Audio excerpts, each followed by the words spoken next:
The Battle of the Coconut Grove was a battle between United States Marine Corps and Imperial Japanese Army forces on Bougainville. The battle took place on 13–14 November 1943 during the Bougainville campaign. Background: after the Battle of The Trail and the capture of The, a small party of construction battalion personnel, with a covering infantry patrol, led by Commander William Painter, Civil Engineer Corps of United States Naval Reserve, reconnaissanced for an airfield site. Finding a suitable area located to the north of the perimeter, they set about preparations for the construction of landing strips. Painter returned to the Marine perimeter positions a day in advance of the combat patrol, which made contact with a Japanese patrol on the 10th of November. Further patrols were undertaken up the The Trail, beyond the Coconut Grove near the East-West Trail junction, which failed to establish contact with the Japanese. Due to tremendous difficulties encountered in movement and supply through the swamps, it was impossible to advance the perimeter of the beachhead far enough to cover the proposed airfield site selected by Commander Painter. It was therefore decided to establish a strong outpost, capable of sustaining itself until the lines could be advanced to include it, at the junction of the Numma and East-West Trails, in order to avoid a fight for the airfield site should the Japanese occupy it first. On the afternoon of the 12th of November,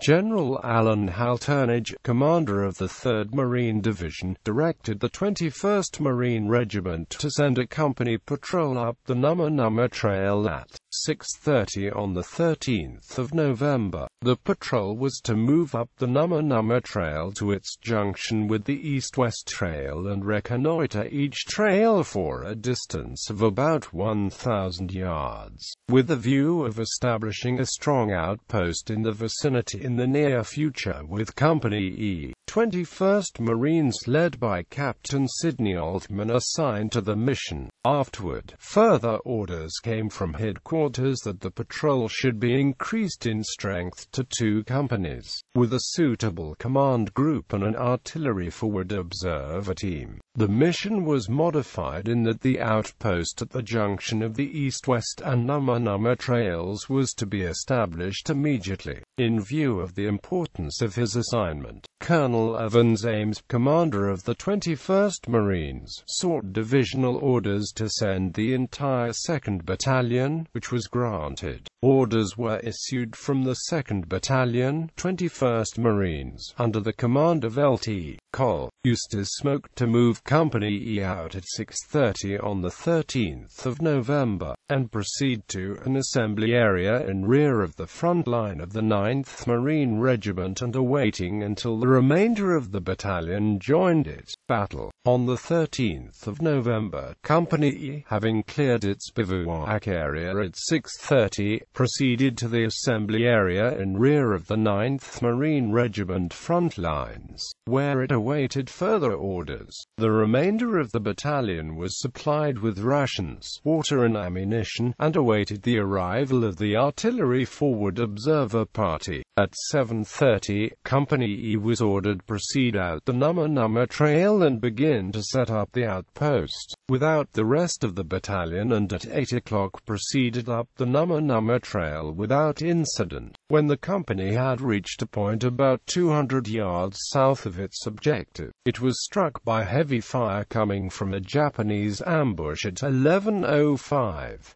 A runner was sent to Smoke, informing him of the situation. Company E sustained a number of casualties from mortar fire as well as rifles and machine gun. Smoke, upon receiving the message from the Company E runner at 12 o'clock, was leading the rest of the battalion about 1,200 yards south of the trail junction. Having been delayed by the late arrival of the forward observer team and difficulty in supplying his troops in the swampy assembly area, Smoke then led the rest of of the battalion down the trail as rapidly as possible in order to provide support to Company E. One platoon of Company F was left behind to provide security for the forward observers wire team. By 12:45, the battalion was 200 yards to the rear of Company E, whereupon Smoke learned that Company E was pinned down by heavy fire and was taking casualties, and reinforcement was needed immediately. The Japanese ambush position was located south of the trail junction.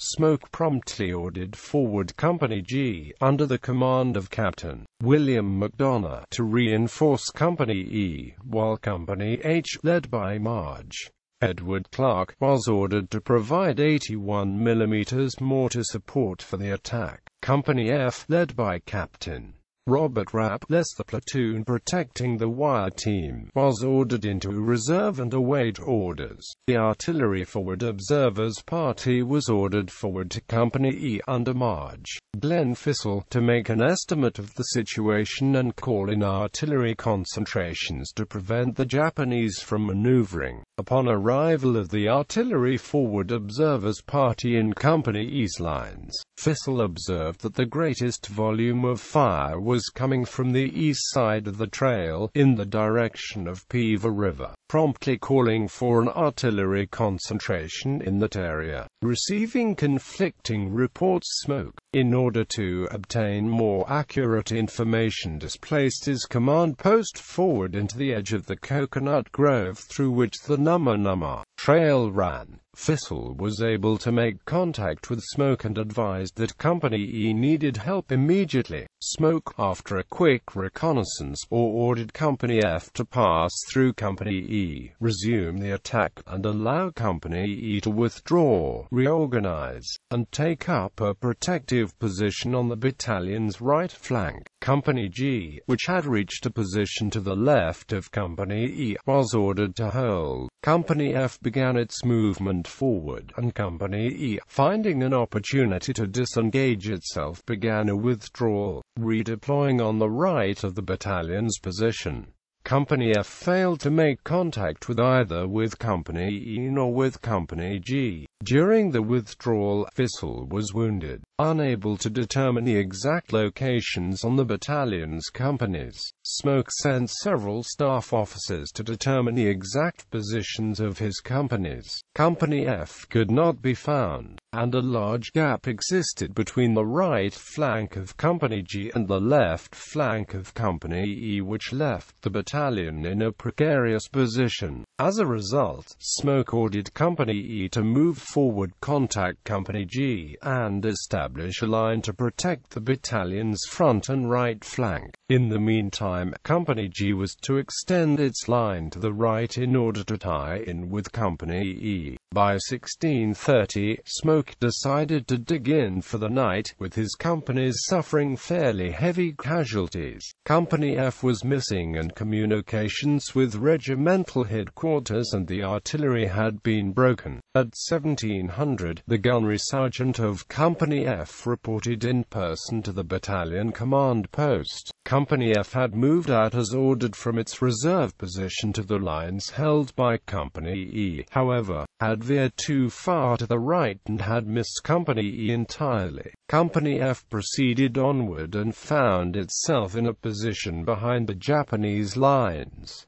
It was reported by the gunnery sergeant that Captain Rapp had found it increasingly difficult to control his company, suffering some casualties and platoons intermingling and becoming disorganized. The gunnery sergeant was ordered to go back to Company F and guide it back to the battalion position. By 1745, Company F was back in the battalion lines and had taken a position on the perimeter which was set up for the night. At 18:30, communications were re-established established and the 12th Marine Regiment were ordered to set up positions on the north, east, and west sides of 2nd Battalion, 21st Marines perimeter. The 2nd Marine Raiders Battalion, attached to the 21st Marine Regiment, was directed to protect the supply line from the main line of resistance to the 2nd Battalion, 21st Marines. Colonel Ames ordered Smoke to send out patrols and prepare to attack the Japanese positions in the morning, with tank, artillery, and aircraft support. Throughout the night, sporadic enemy rifle fire occurred, with no attempt to attack the Marine positions. On the morning of the 14th of November, all companies established outposts about 75 yards in front of the perimeter, and sent out patrols. At 9:05, airstrikes were called in, with 18 TBF Avengers from VMTB 143 bombing and strafing the area after artillery marked the target with smoke. Immediately after the airstrike, Company E moved back into its original position in the line. Smoke then ordered an attack, with Company E on the left and Company G on the right, while Companies F and H would hold in reserve. The attack was to be a frontal assault, supported by 5 M3 Stuart tanks of the 2nd Platoon, Company B, 3rd Tank Battalion. The attack was set for 11 o'clock, however, due to communications being cut at 10:45. The attack was ordered delayed until communications had been re-established. The communications were re-established at 11:15 and the attack proposed at 11:55. The 2nd Battalion, 12th Marine Regiment, in direct support, was to provide a 20-minute preparation followed by a rolling barrage. After the preparatory barrage, the attack commenced at 11:55. The Japanese immediately reoccupied the positions and opened fire with rifles and machine guns. Several tanks of 3rd Tank Battalion became confused and fired into our own troops, and accidentally ran over several men. 2 tanks were damaged by enemy anti-tank fire. Complete loss of control and wild shooting occurred for about 5 minutes, with Smoke moving forward in person and gave orders to cease fire and to halt the advance. Enemy fire having stopped, Smoke directed all companies to stand fast in the positions where they found themselves and to send out patrols to a distance 100 yards north of the trail junction. The tanks, except the 2 damaged by enemy anti-tank weapons, were ordered to return to an assembly position in reserve. At this time, it was discovered that the Marines had overrun the enemy positions, and that some Japanese were still present in dugouts. These were quickly reduced by riflemen with grenades. By 1400, all enemy resistance had been overcome, and patrols returned reporting no further contact. At 1415, the advance was resumed, and by 1530 the objective was occupied, with a perimeter defense organized for the night. Aftermath. It was estimated that the Japanese force faced was of company strength. The enemy positions were very extensive and well organized, with numerous well-constructed machine gun positions, and most of the dugouts were deep with good overhead cover. Although a careful count of enemy dead was not taken, it was estimated that a minimum of 40 Japanese were killed. 6 enemy machine guns were captured. The Marine forces lost 20 killed, including 5 officers, and 39 wounded. The battle paved the way on the 15th of November for an advance on all fronts, extending the perimeter of the Torokina beachhead to about 1,000 yards on the left flank and about 1,500 yards north in the center, to the inland defense line known as Dog. Artillery preparation was later recognized as of prime importance against the Japanese system of defenses, with the well-dug-in, concealed and covered foxholes, equipped with a high percentage of automatic weapons, in turn covered by equally invisible riflemen in trees and spider holes. It had become evident that severe losses would be sustained by attacking infantry, regardless of the size of the force, unless attacks were preceded by artillery or mortar preparation or bombing of by all three. Citations